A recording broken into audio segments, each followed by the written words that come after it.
Since 2005, we've been warned by the U.S. Department of Agriculture. When you move a citrus plant, you could be spreading a disease that can kill our citrus. Move a citrus plant, and it could be game over for our citrus.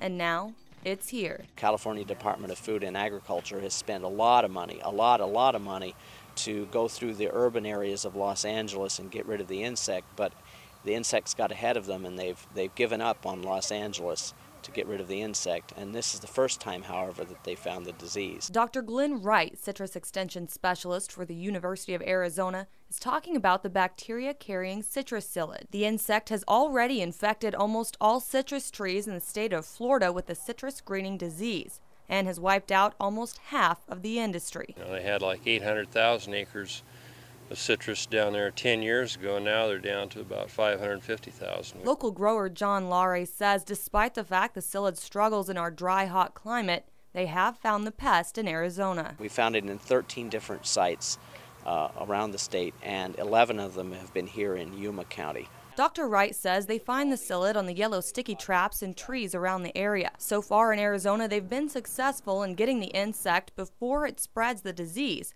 but they need help finding the pest. He says the insect looks like a very small brownish-black fly, about 1/8 of an inch long, and it comes out in the spring to feed on the new growth of a plant. The reason it likes new flesh is because it's easier for it to stick its little mouth parts in there. It's softer, and so it just makes it easier to feed.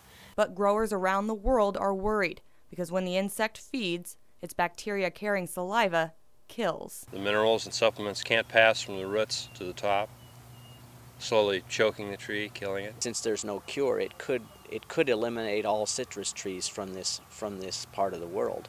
Wright says the U.S. has spent over $100 million trying to save this food source, and it's people that have caused the citrus epidemic to spread.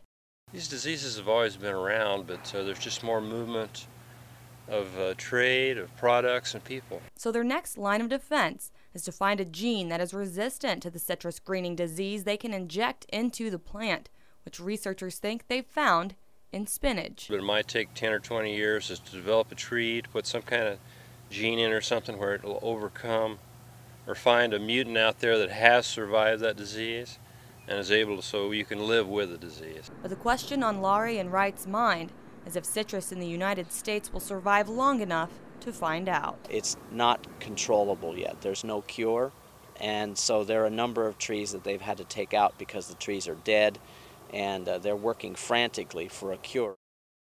This homegrown segment is brought to you by the University of Arizona, Yuma.